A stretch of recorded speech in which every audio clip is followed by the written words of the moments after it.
العلم هو النور الهادي والمفتاح لكل الخير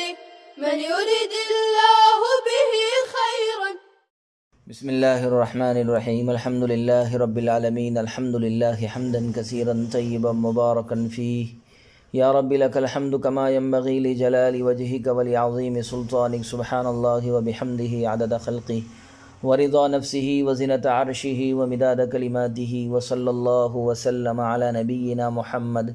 وعلى آله وأصحابه وبارك وسلم تسليما كثيرا كثيرا. بسم الله الرحمن الرحيم. والنوم مضطجعا أو متكئا أو مستندا إلى شيء لو أزيل عنه لا سقط، لأن الاضطجاع سبب لاسترخاء المفاصل فلا يعرى عن خروج شيء عادة، والثابت عادة كالمتيقن به. والاتكاء يزيل مسكة اليقظة لزوال المقعد عن الأرض، ويبلغ الاسترخاء في النوم غايته بهذا النوع من الاستناد، غير أن السند يمنعه من السقوط بخلاف حالة القيام والقعود والركوع والسجود في الصلاة وغيرها هو الصحيح، لأن بعض الاستمساك باق إذ لو زال لا سقط فلم يتم الاسترخاء. والأصل فيه قوله عليه السلام: لا وضوء على من نام قائما أو قاعدا أو راكعا أو ساجدا، إنما الوضوء على من نام مضطجعا، فإنه إذا نام مضطجعا استرخت مفاصله.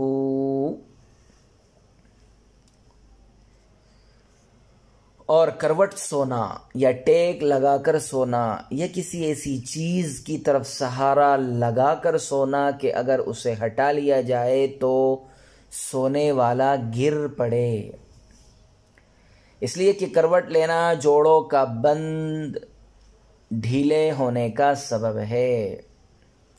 لہذا عادتاً کسی چیز کے نکلنے سے خالی نہیں ہوگا، اور عادتاً ثابت ہونے والی چیز یقینی طور پر ثابت شدہ چیز کی طرح ہے،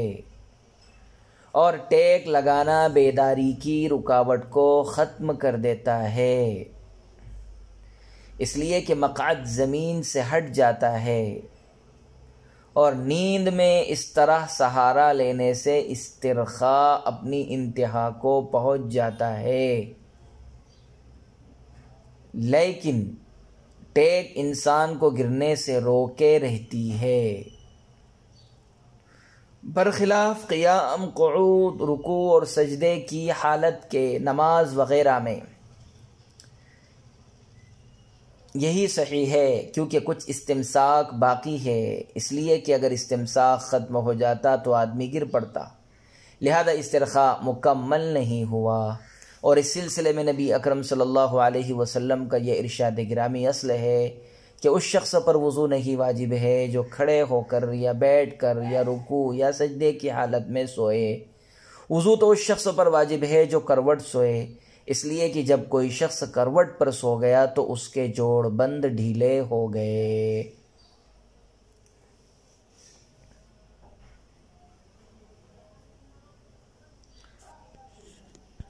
نواقض وضو کی دوسری قسم،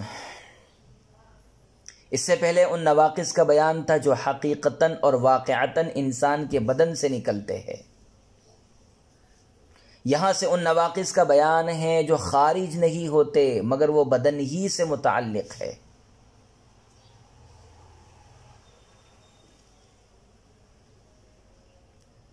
اس سے پہلے ان نواقض کا بیان تھا جو حقیقتاً واقعتاً انسان کے بدن سے نکلتے ہیں،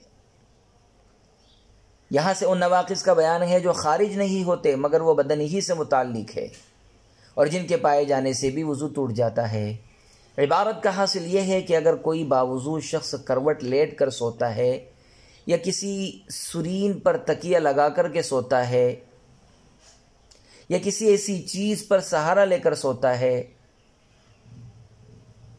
کہ اگر اسے ہٹا لیا جائے تو سونے والا گر پڑے تو ان تمام صورتوں میں اس کا وضو ٹوٹ جائے گا۔ کروٹ لینے سے وضو ٹوٹنے کی وجہ یہ ہے کہ اضطجاع بند جوڑ کے ڈھیلے ہونے کا سبب ہے، اور جوڑ بند ڈھیلا ہونے کی صورت میں عام طور پر کوئی نہ کوئی چیز نکل ہی جاتی ہے، اور جو چیز عادتاً ثابت ہوتی ہے وہ یقینی طور پر ثابت ہونے کے مانند ہوتی ہے۔ جو چیز عادتاً ثابت ہوتی ہے وہ یقینی طور پر ثابت ہونے کے مانند ہوتی ہے، اس لیے یہ امر تو مسلم ہے کہ کروٹ لینے سے استرخائے مفاصل کی وجہ سے ریح نکلتی ہے، اور ریح نکلنے سے وضو ٹوٹ جاتا ہے، اور چونکہ اضطجاع کی صورت میں بھی استرخائے مفاصل ہو جاتا ہے، اس لیے اس صورت میں بھی وضو ٹوٹ جائے گا۔ اور اتکا تکیہ لگانے کے ناقض وضو ہونے کی وجہ یہ ہے کہ اتکا کی صورت میں بحالت بیداری بھی مقعد زمین سے اٹھ جاتا ہے اور استرخاء مفاصل متحقق ہو جاتا ہے۔ جب بیداری کی حالت میں یہ عالم ہے تو بحالت نوم تو بدرجہ اولا بند ڈھیلے ہو جائیں گے، اور بند کا ڈھیلا ہونا ہی وضو ٹوٹنے کا سبب ہے، اس لیے یہ صورت بھی ناقض وضو ہوگی۔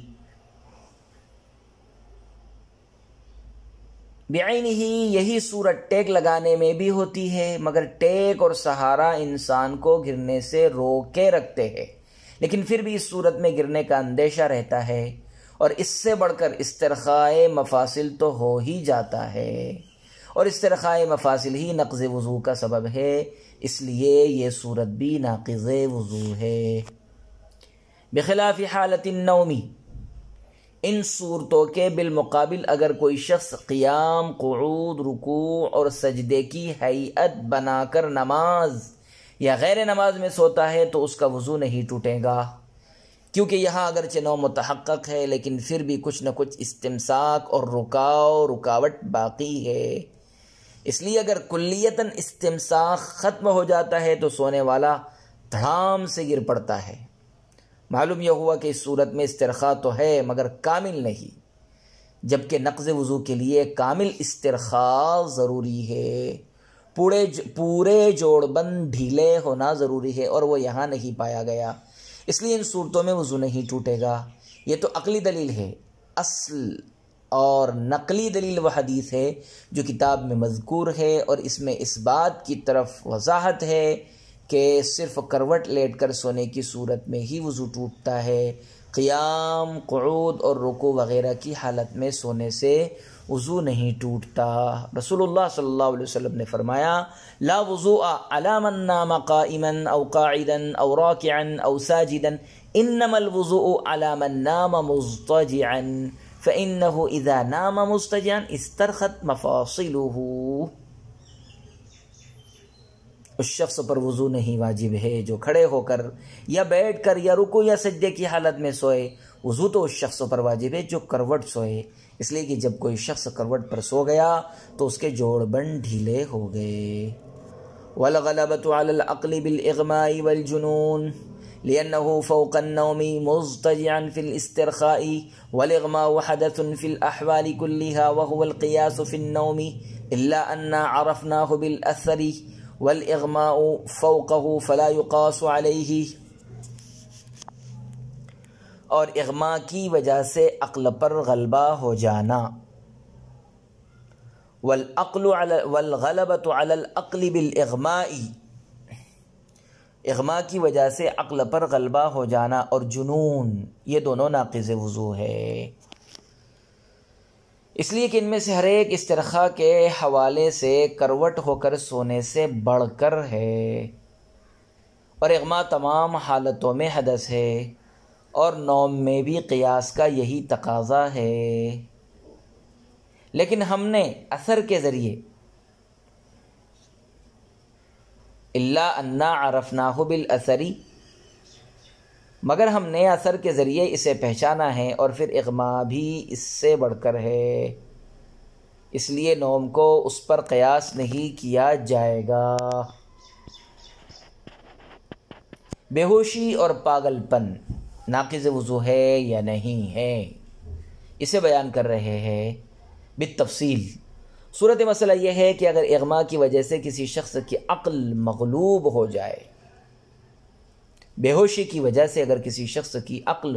مغلوب ہو جائے، یا جنون اور پاگل پن کی وجہ سے کسی شخص کی عقل مسلوب ہو جائے، سلب کر لی جائے، تو یہ دونوں صورتیں ناقض وضو ہے، اس لیے کہ یہ دونوں استرخائے مفاصل کے سلسلے میں کروٹ سونے یا تکیہ وغیرہ لگا کر سونے سے بڑی ہوئی ہے،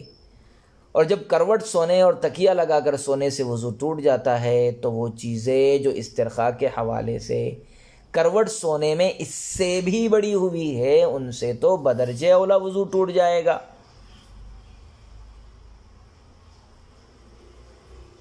اغما، پاگل پن، جنون، یہ دونوں صورتیں ناقض وضو ہے، اس لیے کہ یہ دونوں استرخاء مفاصل کے سلسلے میں کروٹ سونے سے یا تکیہ وغیرہ لگا کر سونے سے بھی بڑی ہوئی ہے، اور جب کروٹ سونے اور تکیہ لگا کر سونے سے وضو ٹوٹ جاتا ہے تو وہ چیزیں جو استرخاء کے حوالے سے کروٹ سونے میں اس سے بھی بڑی ہوئی ہے، ان سے تو بدرجہ اولا وضو ٹوٹ جائے گا۔ والاغماء، فرماتے ہیں کہ نوم تو صرف اضطجاع یا اتکا کی صورت میں حدث ہے، قیام اور قعود کی حالت میں حدث نہیں ہے، مگر اغما، بے ہوشی تو تمام حالتوں میں حدث ہے،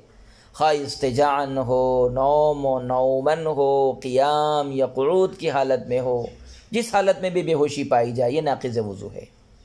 اور اغما کے فوق النوم نیند سے بڑھ کر ہونے کے لیے یہی چیز کافی ہے، ای انہ حدث فی الاحوال کلھا، فرماتے ہیں کہ قیاس کا تقاضا تو یہی ہے کہ نوم بھی تمام حالتوں میں حدث ہو اور کسی بھی طرح سونے سے وضو ٹوٹ جائے، مگر چونکہ قیام اور قعود وغیرہ کی حالت میں سونے سے وضو کے عدم وجوب پر حدیث موجود ہے، اس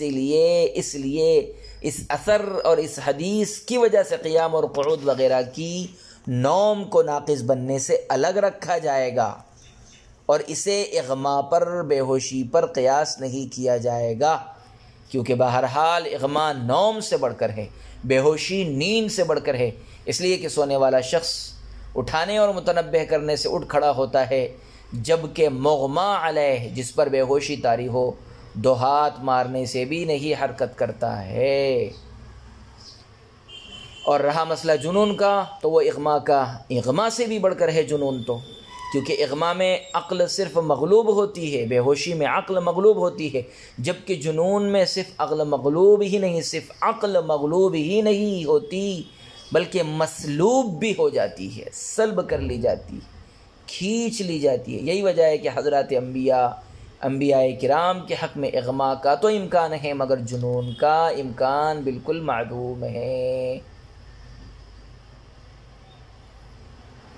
علامہ عینی رحمہ اللہ تعالیٰ نے بنایا میں اغما کے متعلق کئی قول ذکر کیے ہیں۔ نمبر 1، اغما یہ ایک ایسا مرض ہے جس کی وجہ سے انسان کا قوہ کمزور ہو جاتا ہے۔ دوسرا قول، اغما ایک طرح کا سہو ہے جو اعضاء کے ڈھیلے پن کی وجہ سے انسان کو لاحق ہوتا ہے۔ تیسرا، بعض لوگوں کی رائے یہ ہے کہ سرد اور موٹے بلغم کی وجہ سے دماغ کا اندرونی حصہ متاثر ہو جاتا ہے اور انسان کی عقل مغلوب ہو جاتی ہے، اور جنون کے سلسلے میں صرف یہ منقول ہے،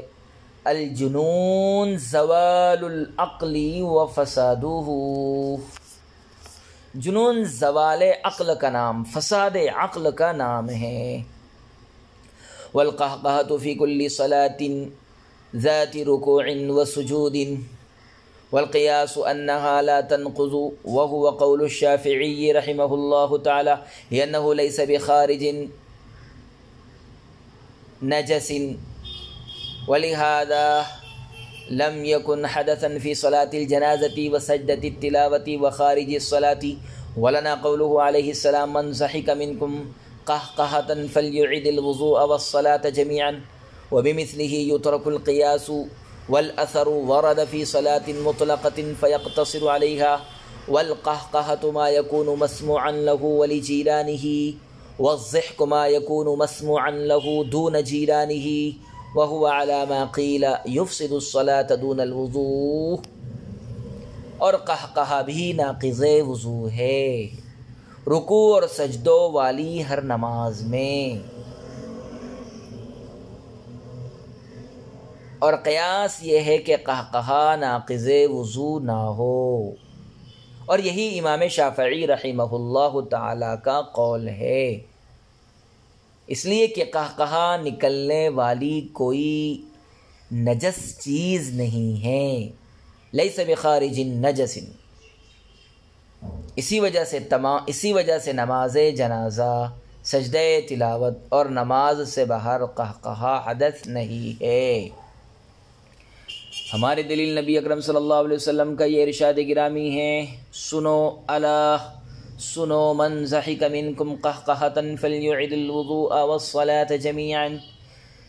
تم میں سے جو شخص قہقہا مار کر ہنسے تو وہ وضو اور نماز دونوں کا اعادہ کرے، اور اس جیسے نص سے قیاس کو ترک کر دیا جاتا ہے، اور اثر مطلق نماز کے متعلق وارد ہوا ہے، لہذا اسی پر منحصر ہوگا۔ اور قہقہا یہ ہے کہ ہنسنے والا بھی سنے اور اس کا پڑوسی بھی سنے۔ ضحک وہ ہے جو ہنسنے والے کو سنائی دے نہ کہ پڑوسی کو، اور ایک قول کے مطابق ضحک صرف نماز کو فاسد کرتا ہے نہ کہ وضو کو۔ عزیز طلبہ کرام، قہقہا کی تعریف، اس کا حکم اور اس سے وضو ٹوٹنے کا بیان۔ صورت مسئلہ یہ ہے کہ اگر کوئی شخص رکوع اور سجدے والی نماز میں قہقہا مار کر ہنس دے تو ہمارے یہاں اس کا وضو بھی ٹوٹ جائے گا اور اس کی نماز بھی باطل ہو جائے گی۔ اگر کوئی شخص رکوع اور سجدے والی نماز میں قہقہا مار کر ہنس دے تو ہمارے یہاں اس کا وضو بھی ٹوٹ جائے گا اور اس کی نماز بھی باطل ہو جائے گی، جبکہ قیاس کا تقاضا یہ ہے کہ قہقہا سے وضو وغیرہ میں کوئی فرق نہ ہو۔ قیاس اس بات کا تقاضا کرتا ہے کہ قہقہا ناقض وضو ہی نہ ہو، اس لیے کہ وہ محض ایک آواز ہے اور کوئی نکلنے والی نجاست نہیں ہے، آواز ہے، اور آواز سے وضو کا ٹوٹنا سمجھ سے بالا تر ہے، اس لیے حضرات ائمہ ثلاثہ قہقہا کو ناقض وضو نہیں مانتے ہیں۔ ان حضرات کی دلیل یہ ہے کہ نہ تو قہقہا میں کوئی نجاست نکلتی ہے اور نہ ہی نماز جنازہ اور سجدہ تلاوت وغیرہ میں اس سے وضو ٹوٹتا ہے، اس لیے ہم لوگ تو یہاں بھی اسے ناقض نہیں مانتے۔ ولنا، ہماری دلیل یہ ہے کہ وہ حدیث جو کتاب میں مذکور ہے، الا من ضحک منکم قہقہۃ فلیعد الوضوء والصلاة جمیعا، اس حدیث سے وجہ استدلال یوں ہے کہ آپ صلی اللہ علیہ وسلم نے صیغہ امر کے ساتھ قہقہا مارنے پر وضو اور نماز کے اعادے کا حکم دیا تھا، اور آپ کا یہ ارشاد اس بات کی صراحت ہے کہ قہقہا وضو کے لیے ناقض اور نماز کے لیے مبطل ہے، اور یہ حدیث مشہور ہے، اور ضابطہ یہ ہے کہ حدیث مشہور وغیرہ کے مقابلے میں قیاس کو ترک کر دیا جاتا ہے، اور قیاس سے کوئی آس نہیں لگائی جاتی ہے، لہذا قیاس کا تقاضا یہ ہے کہ قہقہا ناقض وضو نہ ہو، اور حدیث مشہورہ کا تقاضا یہ ہے کہ قہقہا ناقض وضو بھی ہے اور مبطل صلاۃ بھی ہے، لہذا حدیث مشہورہ کے مقابلے میں قیاس کو ترک کر دیا جائے گا۔ رہا مسئلہ نماز جنازہ وغیرہ کا تو وہ اس حکم سے خارج ہے، اس لیے کہ قہقہا کے ناقض وضو ہونے کا حکم کامل نماز میں وارد ہوا ہے، قہقہا کے ناقض وضو ہونے کا حکم کامل نماز میں وارد ہوا ہے، اور چونکہ یہ خلاف قیاس ہے اس لیے ما ورد به الشرع پر ہی منحصر ہوگا، جس طرح کے مسئلے میں اسے ناقض وضو قرار دیا گیا ہے، قہقہا اسی صورت میں ناقض وضو ہوگا، اس کے علاوہ دیگر اور صورتوں کی طرف وہ متعدی نہیں ہوگا۔ اور ما ورد به الشرع صلاۃ مطلقہ ہے، صلاۃ کاملہ ہے، لہذا قہقہا اگر صلاۃ مطلقہ اور صلاۃ کاملہ میں پایا جائے تو وہ ناقض وضو ہوگا، دیگر اور نمازوں میں پایا جائے تو وہ ناقض وضو نہیں ہوگا، لہذا نماز جنازہ اور سجدہ تلاوت وغیرہ میں قہقہا لگانے سے ہمارے یہاں بھی وضو نہیں ٹوٹے گا۔ والقہقہۃ صاحب کتاب نے خود ہی قہقہا اور ضحک کی تعریف کر دی ہے، اس لیے اس کا اعادہ کرنا تو بلا سود ہے، خود تعریف ہو چکی ہے اوپر۔ القہقہۃ ما یکون مسموعا لہ ولجیرانہ والضحک ما یکون مسموعا لہ دون جیرانہ۔ البتہ ہنسنے ہی کی ایک قسم تبسم بھی ہے، اور تبسم وہ یہ ہے کہ جسے نہ تو خود ہنسنے والا سن سکے اور نہ ہی اس کے بغل والے کو سنائی دے۔ قہقہا یہ ہے کہ ہنسنے والا بھی سنے اور اس کا پڑوسی بھی سنے۔ ضحک یہ ہے کہ جو ہنسنے والے کو سنائی دے پڑوسی کو نہ سنائی دے، اور تبسم وہ یہ ہے کہ جسے نہ خود ہنسنے والا سن سکے اور نہ ہی اس کا پڑوس والا سن سکے، نہ ہی پڑوس والے کو سنائی دے۔ قہقہ کا حکم تو آپ کو معلوم ہو گیا۔ ضحک کا حکم یہ ہے کہ یہ مبطل صلاۃ تو ہے لیکن ناقض وضو نہیں۔ قہقہ ناقض وضو بھی، مبطل صلاۃ بھی۔ ضحک مبطل صلاۃ تو ہے، ناقض وضو نہیں ہے، اور تبسم نہ تو مبطل صلاۃ ہے اور نہ ہی ناقض وضو ہے۔ تبسم نہ مبطل صلاۃ ہے اور نہ ہی ناقض وضو ہے۔ وصلی اللہ وسلم علی نبینا محمد وعلی آلہ واصحابہ وبارک وسلم تسلیما کثیرا کثیرا۔ السلام علیکم ورحمۃ اللہ وبرکاتہ۔ السلام عليكم. لا تنسوا الاعجاب بالفيديو والاشتراك في القناة تشجيعا لنا لنستمر بنشر المزيد إن شاء الله.